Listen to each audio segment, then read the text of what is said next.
Okay, if I got your attention, then let me give you a warm-up question. Make sure that you're focused and your brain is flowing. It's an interesting, mind-bending sort of question, okay? So you ready? Yeah. All right, here you go. When you don't know what to do, how do you decide what to do? Just think about it for 8 seconds. When you don't know what to do, how do you decide what to do? It's open-ended. All right, somebody tell me. When you don't know what to do, how do you decide what to do? Pray. That's good. I mean, somebody had to say that because a lot of us are Christians here, and so, we need to say pray. All right, what else? When you don't know what to do, how do you decide what to do? What was that? Go out and eat. Go out and eat, which is like praying, but more caloric. Go out and eat. Give it some space. Sure, I get that. What else? You don't know what to do. How do you decide what to do? Yeah, Dave. You look at what other people are doing and you follow them. Now, you look at what other smart people are doing and you follow them. I think that's what you meant. That was implied. Look what Jordan is doing. That's all right, good. You may move up. Yeah. Excellent. All right, that's good. That's good. What else? We got some more of these are good. When you don't know what to do, how do you decide what to do? Rod?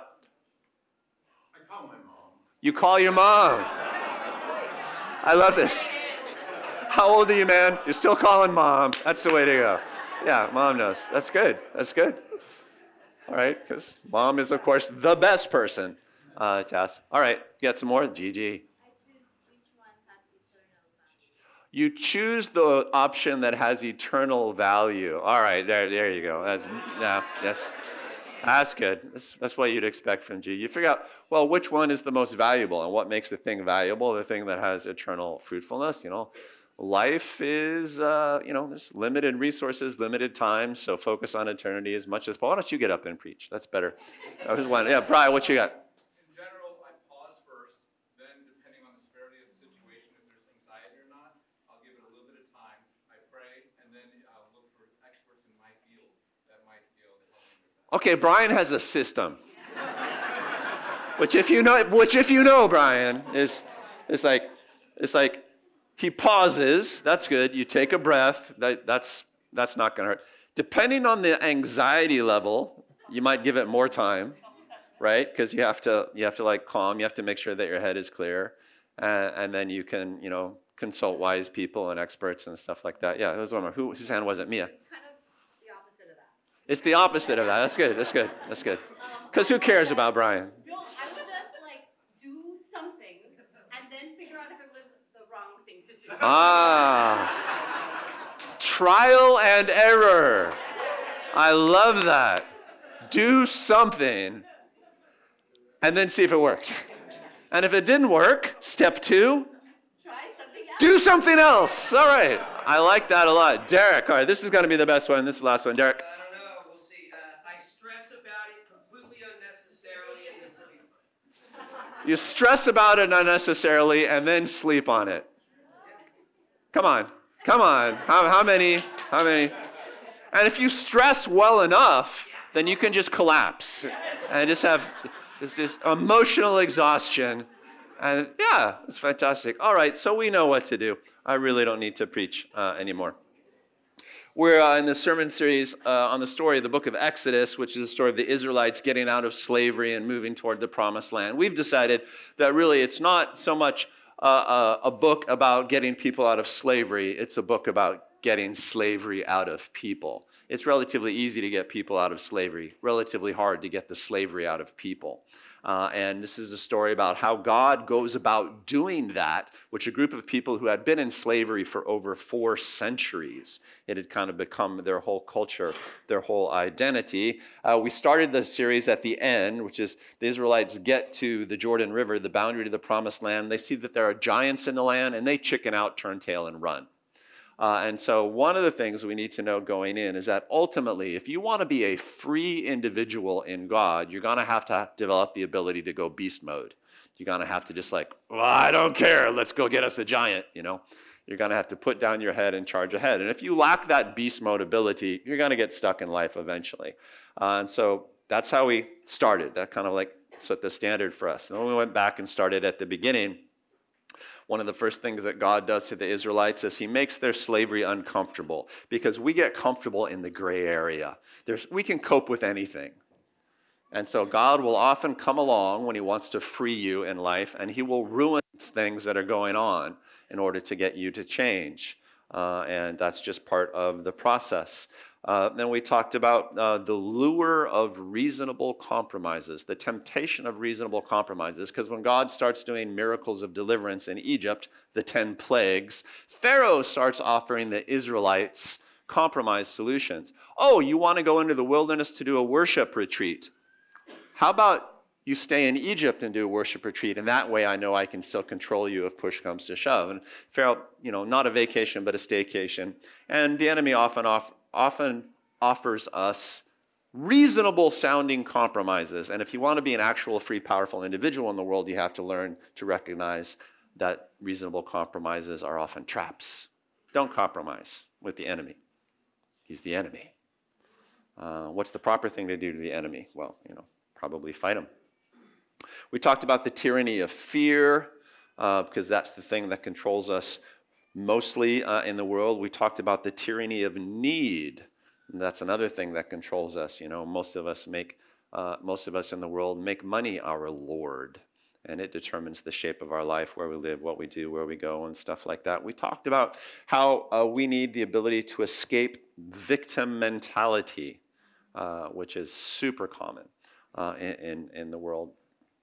And today, we're going to talk about the difference between deliverance and combat, between getting delivered by God and fighting your way free,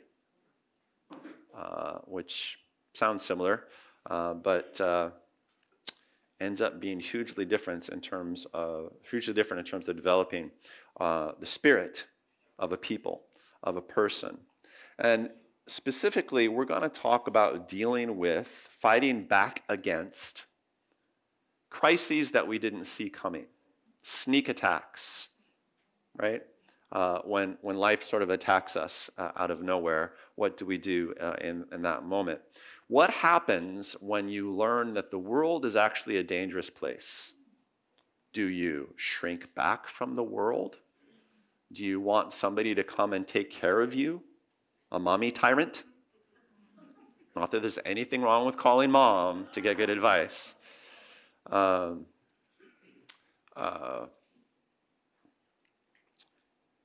Or do we get combative? Do we develop fighting spirit? So that's the general theme. You ever met someone who got the fight knocked out of him in life? I think it happens all the time. There's a lot of stories in Exodus and in the Bible about restoration of fighting spirit. And in my ministry of counseling individuals or discipling individuals, this is something I have to focus on a lot. In fact, some of you will know this. What's my favorite counseling phrase of all time? Get over it. Get over it. That's a good one. Anybody in the Young Adults Leadership Academy should know this, but what is it? Let's do this. It's the one that we started, because it focuses you on action, fight, and faith is trying, and all that stuff. I mean, it's a huge part of who I am and how I move through the world, is this idea of fighting spirit. But it's hard. I was thinking this week of an old friend of mine. We'll call her Mary. And the definitive event in Mary's life is that she got into a car accident. And it was, relatively serious, totaled the car. And she was injured to a degree that she had to get hospitalized, right? It was never a question of whether she was going to live or not, but she needed some rehab and stuff like that. It kind of affected her neck and, that little concussion and stuff like that. And that can be a little bit involved. So she had to undergo rehab and whatnot. And, and it took some months to kind of get over that. Okay. That's traumatic. And I got to know her about that time. about that time of her life as she was going through, walking out of it, pray for healing and stuff like that, and things seemed to be going okay. And then she got stuck in it. You know, like she realized that the world was a very dangerous place, and it began to affect everything about her. You know, at first you're like, well, you know, I'm recovering. My body is recovering from injury. You know, maybe I can't go to church as much. Maybe I can't, you know, commit to being in places. But that just became a lifestyle. We're 20 years after the fact, and she still cannot pre-commit to show up anywhere. She consults with her doctor to ask him if it's okay for her to take vacations, because you never know, it might be too stressful. At this point, there's really nothing wrong with her physically, but she's got a haunted look in her eyes, and she's sort of iconic for me for this mentality that people fall into sometimes when they realize that the world is a dangerous place. And it's not quite victim mentality, I call it prey mentality. Can you ever see in somebody's eyes that they look like a prey animal, right? They look like what would be a prey animal here? We really don't have them on land in Hawaii, but like, you know, a rabbit creeping out of the edge of the forest, you know. Everything about a rabbit's mannerism is designed to compensate for hawks. You know, it's like the world is a really dangerous place. And it's like, this is the thing that I need to pass on to my children. This is the defining characteristic of life on earth. You think of yourself as a prey animal. It's caution to the point of being controlled. And we've talked a lot about things that control us. And you need freedom from overcaution. You need freedom from prey mentality.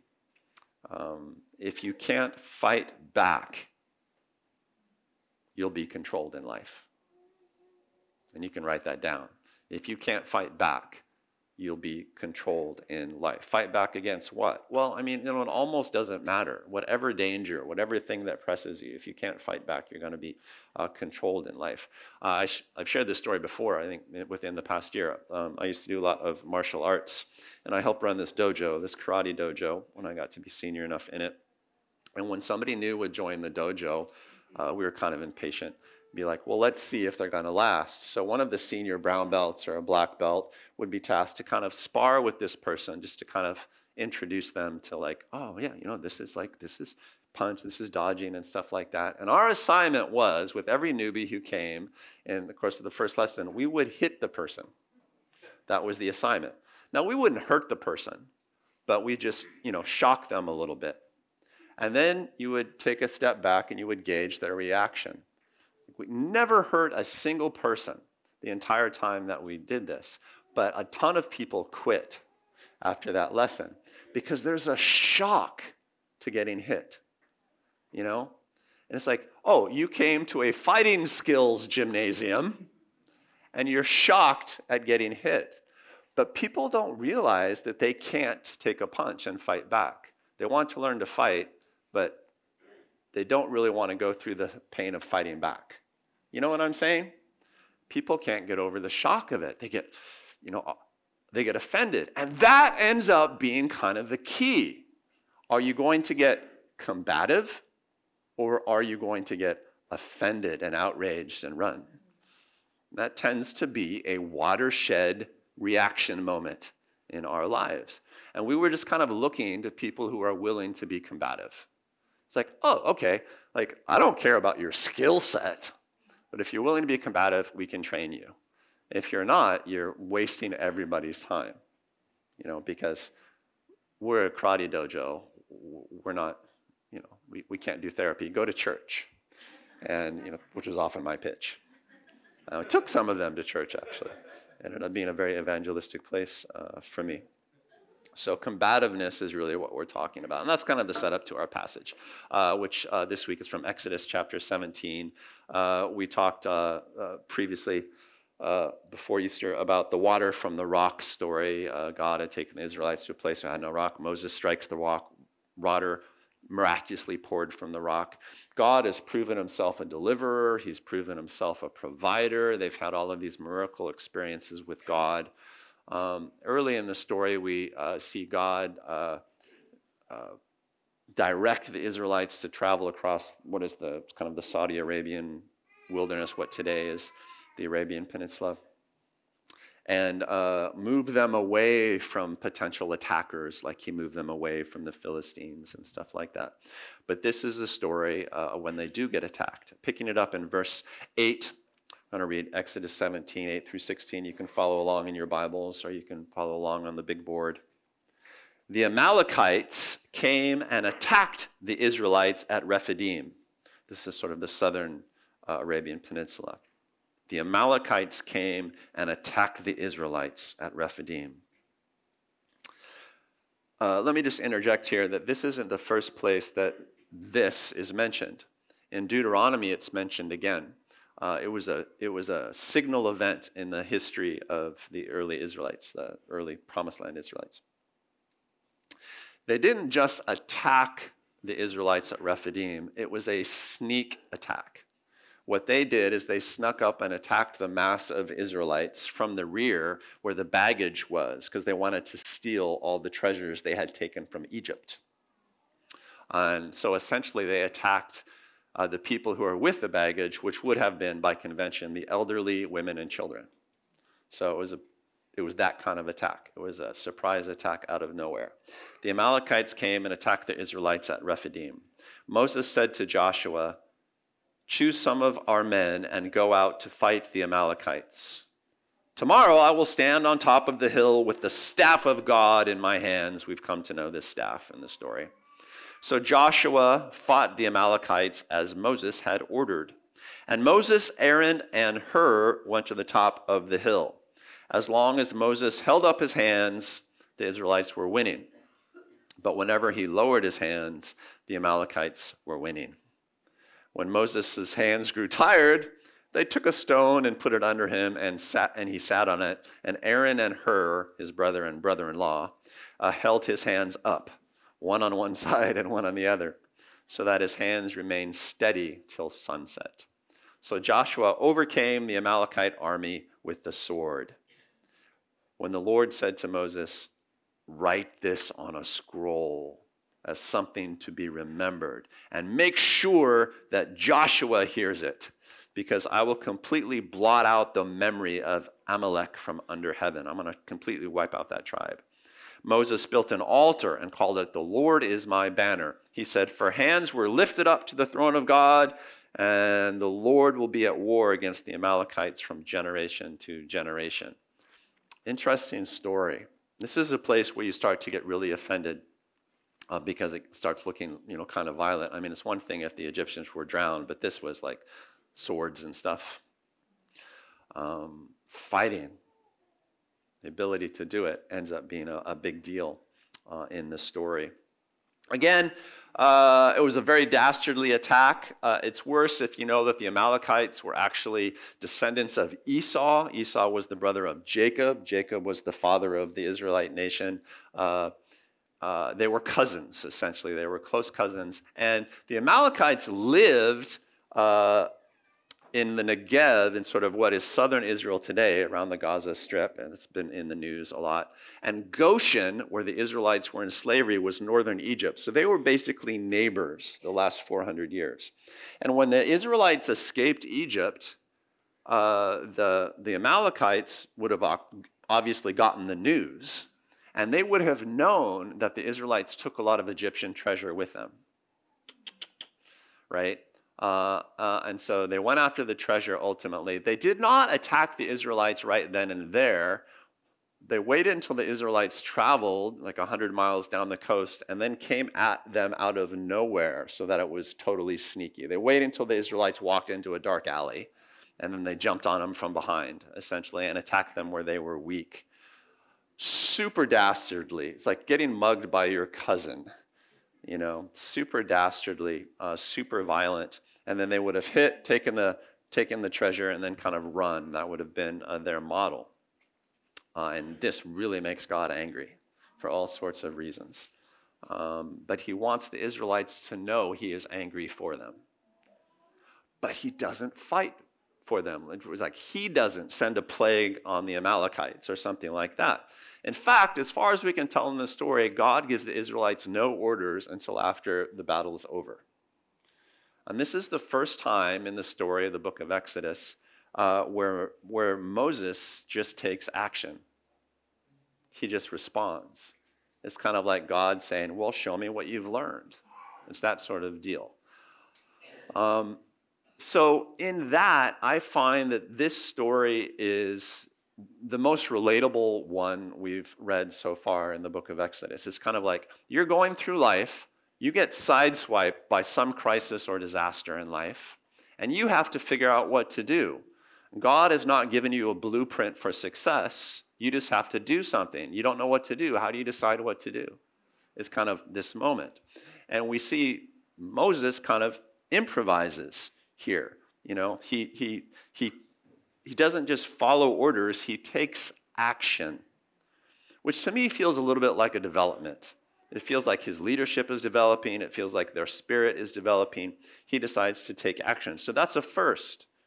And I feel like it's a watershed moment. Another first is this is the first time in the story that this guy Joshua gets mentioned. And he becomes the leader of Israel after Moses. He inherits Moses' mantle, so to speak. And the future record, I mean, Joshua eventually gets his own book, but the future stories, the stories that follow this one, tell us what kind of character Joshua had. But you can kind of tell by this story what kind of character Joshua had. It's like, look, we're a nation of slaves. We need to fight back. Moses decides, who do I got? I got Joshua. And it just kind of tells you what you need to know about this guy. Now, he had been a slave, but Moses is like, and yet he's exactly the guy that's going to lead the counterattack. How? Well, I mean, obviously he had attitude. Right? He was the kind of guy who's like, look, I know you've never done this before. Here's a sword, sick him. He was that kind of guy. Love him. Just love him. He ends up being a steady rock because if you want to be faithful, you have to learn how to fight. If you don't know how to fight, you're going to be very unsteady. So we were talking about this story at my Ohana group on Wednesday. And, of course, the topic of Pearl Harbor came up, right? Because that's the most famous sneak attack in our collective history. You know, the dust settles, and what's the first thing that you want to do? Well, it depends. You know, but that story is famous because we decided to enter a world war and change the course of history as a result. There's some sense that this changed the course of history of the Israelites. Question: how did Moses decide what to do when he didn't have direct orders about what to do? What does he do? What do you notice in the story? Well, what I notice is that Moses just picked up some things that he did know how to do. It's like, oh, we have a crisis. Oh, we're facing violence and death. Well, I got the staff. That's good. I know this staff is good. I've like parted a sea with it. I've turned it into a snake. Like there's all sorts of really cool things I've done with it. So I'm taking the staff because that's powerful. And what else? And the thing about raising hands was how they prayed in that culture. So this is basically, Moses takes his badge of authority. He goes to a hilltop and he prays. That's kind of what's going on. And as long as he was active in that, the army won. And when he got tired of doing his bit, the army lost. You know, as an army, it was probably a raiding party. It was probably like maybe a couple hundred guys or something like that. But he was on a hilltop so he could see if it was working. Because he did something, but he might need to try something else if it didn't work, right? So he put himself in a real-time data collection position. It has all the earmarks of an improvised but kind of reasonable type solution. I don't know if he knew it was going to work, but you could understand why he thought it was an okay thing to try. It's like, okay, this is what I think I'm going to do. It's like, I'm going to go with Joshua. I think he's my best bet. Joshua, you find some guys, you know, because guys like Joshua always know guys like Joshua, right? And this is kind of the story. It's the difference between I know what to do and I know the sort of thing to do. And that's where we live, is it not? We live right there between I know what to do and I know the sort of thing to do. And if you're the kind of person that gets paralyzed in the gap, you're never going to be free. That's what this story is about. That's what this story is about. Okay, so let's do this then. That's what this story is about. Faith means trying, not waiting around. That's what this story is about. Are you feeling it? You feeling the spirit of it? God is with us, so let's try something. He's got our back. That's kind of the attitude. And that's where a lot of us live, is it not? If you live in a place where I'm going to wait to see what God does and then he's going to tell me when the coast is clear, then, I don't know, your life stinks. But you're certainly not a free, powerful person either. That's kind of what the story is about. Free people don't just receive deliverance. They also fight back. Truism. There's sort of an empowerment level up going on in this story. They don't just obey, although obedience is hugely important. They learn what to do. They don't just obey, they learn what to do. Right? So God doesn't need to be there as director in every event of their life. They've become strong individuals. They're not just dependent children. They've become, adults in their own right. And there's a lot of adulting in this story, I think. Individuation, which I really like. We also see in this story God's principle of righteous anger, which is a great principle, people, and one that I think releases a lot of maturity and freedom in life. You know what righteous anger is? Well, it's anger. It's righteous anger. It sounds good anger, but righteous anger is a galvanizing emotion. You know what the word emotion means, by the way? Emotion is a motion, that which gives us motion. That's what an emotion is. Sometimes you have emotions that give you paralysis. Those are bad emotions. Good emotions give you movement. And righteous anger is a very emotive emotion. Right? It galvanizes you. It's supposed to force you forward into something productive, constructive. And righteous anger pushes you in a good direction. But you have to let yourself be righteously angry. And a lot of us have, I have a short temper, but some of us have anger intolerance. Like you could have errors on both sides, but you need to develop a skill for righteous anger. Righteous anger is not this. Righteous anger, the spirit of righteous anger is not the spirit of injured complaint. It's different, right? You can get offended, you can get outraged, you can get hit in the jojo and decide that you don't want to learn to fight, but that's not right. That's anger, but it's not emotive righteous anger. It doesn't propel you forward, it propels you back, right? So righteous anger is not injured complaint. In our culture, I think we sometimes substitute offense and outrage for righteous anger.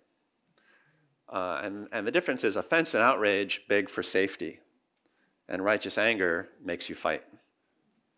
It's a little bit different.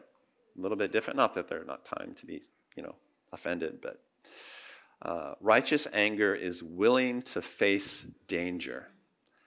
And that's why it's important. If you're not willing to face danger, then you have to do something else. You have to either spend a life cowering, or you have to go get some big boss to always do your fighting for you. So all of that is folding into the story. This idea of fighting is a hugely important thing in the story. It's a hugely important thing in my life. I could talk about it for hours and hours, but I won't. I'm going to start wrapping up the sermon now. But you've probably heard me talk about it before. God has just gone way out of his way in my life to teach me how to fight. I was thinking of this story from my childhood. I remember sharing this years ago in a Bluewater sermon. I was between 5 and 6 years old, and my childhood was a little bit unstable. We were hunted by the police for a while, and we sort of washed up in this little town in Oregon. And I remember I was trying to intentionally learn how to make friends because I had lived underground a lot. And so I was hanging out with some people my age on the streets, this dead-end street where I lived. And this kid came down the street, and I can't remember his name anymore, but he was 14 years old, and he started kind of like being the big shot. Hey, twerps, what are you guys doing? Because we were all like 6, 7 years old. And by the way, twerp was a word back then. This was in the 1970s, twerp. Look it up. And he was like, basically it was just kind of showing off. And I got angry because I felt like I want these people to be my friends, and this guy is bullying them. Like I don't like that, and so I spouted off back to him. I said, "Man, leave us alone." And he's like, "What are you gonna do about it, twerp?" And I remember that moment. Like he was 14, I was like 6 years old. I was like, I have no chance. I'm gonna kill him. And I remember standing by a ditch. So I just ran at him and I just threw myself at him and like knocked him down into the ditch, And that was the start of it.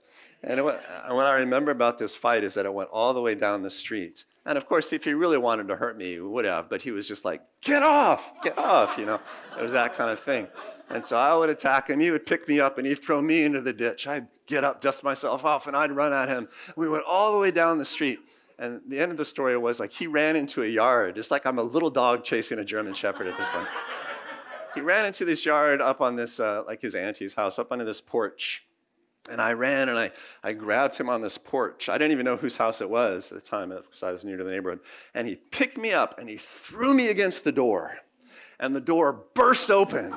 And I backwards somersaulted into this living room. I remember this moment, lying right there, looking around. And there were like 7 old ladies having a tea party.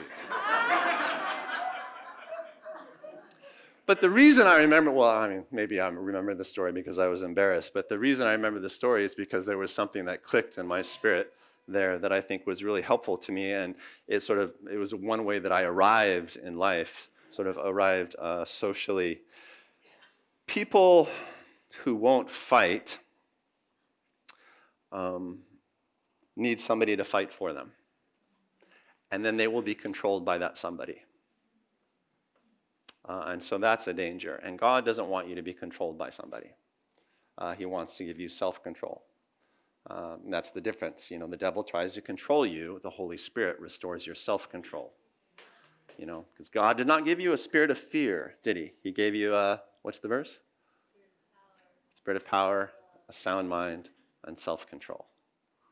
Yeah, self-control. So there's a restoration here, and the restoration comes through fighting. There are lots of scriptures about it.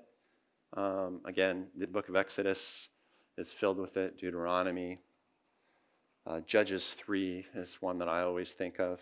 When the Israelites finally get the promised land, Judges 3 tells us, and these were the tribes the Lord left in the land in order to teach future generations of Israelites the art of warfare. Like every generation needs to learn how to fight for themselves. Because if you don't, you end up being controlled. Why? Because the world is a dangerous place. That's why. And so you have to develop the spirit of fighting back. People who are not willing to fight become willing to murder. That's a personal proverb that I wrote to myself a while ago to understand things. People who are not willing to fight back become willing to murder. Because the world is a dangerous place and you got to solve things somehow.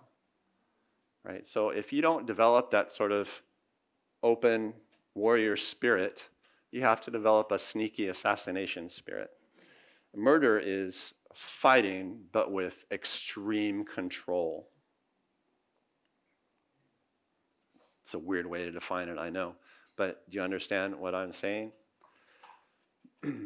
There's been, I think, a spirit released in our culture in recent years in which you're not allowed to fight. You're not allowed to speak freely. You're not allowed to debate freely. You're not even allowed to articulate. And you're like, well, that's not so bad. I mean, it's just speech. But you wait, on the back end of that, there is a degree of control that becomes contempt. And contempt is the spirit of murder. You're willing to completely annihilate people if you have to. And the spirit gets released. It goes dark really, really fast. Really, really fast. I'm a historian. That was my PhD training in political science. Like, history is filled with this. Once you start once you lose the ability to fight openly, to debate openly, that always ends in mass murder. Always. Always. And so when you see God developing fighting spirit in people, you think, oh, well, that's violence, and violence is murder. No, it's anti-murder. It's the spirit that contends against murder. It's the spirit that contends against the sort of cowardly murderers that will attack you from behind and kill your elderly women and children. And that's why God is all over this story. He's like, write this down. This one gets in the book, guys. And tell Joshua about it, because he's going to be the future, because I like that guy too. He's got attitude. Write this down. Like, this is going to have serious repercussions for you, and for you, Joshua. Remember this victory. Remember it. But for the Amalekites as well, because they just exhibited the exact spirit that I must eliminate in the world. And I'm going to do it by creating in you a spirit of fighting. You get it? Yeah. And hopefully that sort of takes some of the sting out of the more violent passages that you read in the story. That's what's going on, right? That you're fighting against violence. Because the world is a dangerous place. And maybe you're not prey. Maybe you can fight back. Maybe you can fight back. Now, when other people preach this passage, you've probably heard other pastors do it, they always preach it as a passage about intercessory prayer. Because Moses goes up and raises his hands. And you think it's about intercessory prayer. It's like Moses doing his bit, but it's Moses doing his bit so that he can release Joshua and the guys to do their bit, right? There is an antagonism here. There's a spirit that we very nice, pleasant, prayerful Christians need to understand. That sometimes you just gotta charge the 14-year-old, man. I mean, you just gonna have to fight back. You're gonna have to learn to respond, even if God's not giving you orders. You can't beg him for assurance after assurance after assurance. Sometimes you just gotta throw the frickin' punch. Turn to somebody and say, yeah, just you don't have to say frickin' if you don't want to. Just throw the punch.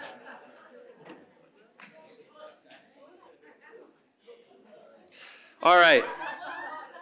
Let's end by saying I want to point out that this story is more like the sorts of stories that we experience in our lives. Like, there are no, super great miracles here. There's no specific great guidance from God for these people. It's just that we face a crisis and we need to figure out something godly to do about it.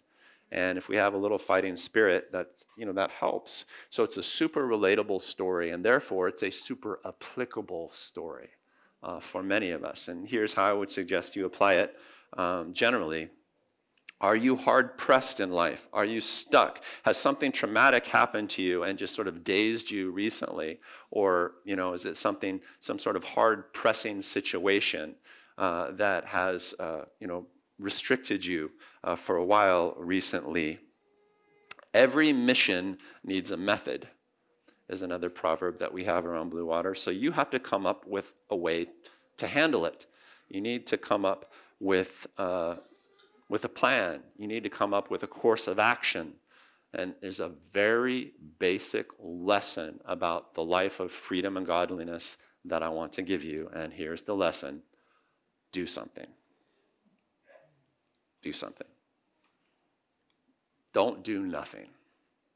Nothing is the only thing you're not allowed to do.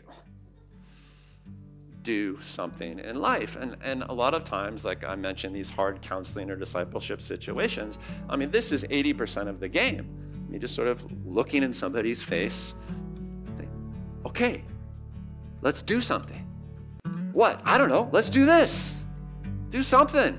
We're smart. We've been hanging around God for a while. We know things.